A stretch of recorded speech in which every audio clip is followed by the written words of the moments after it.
Dulu iblis tu satu makhluk yang beribadat 1000 tahun, solat 1000 tahun, zikir 1000 tahun, 1000 tahun zikirnya, solatnya.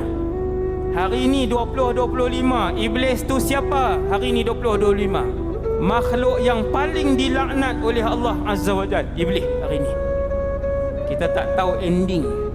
Sebab tu jangan sibuk nak tunjuk orang lain jahat, jangan sibuk nak tunjuk orang lain niat tak betul, jangan sibuk nak tunjuk orang lain ahli neraka, jangan sibuk nak tunjuk aib dan salah orang. Jangan.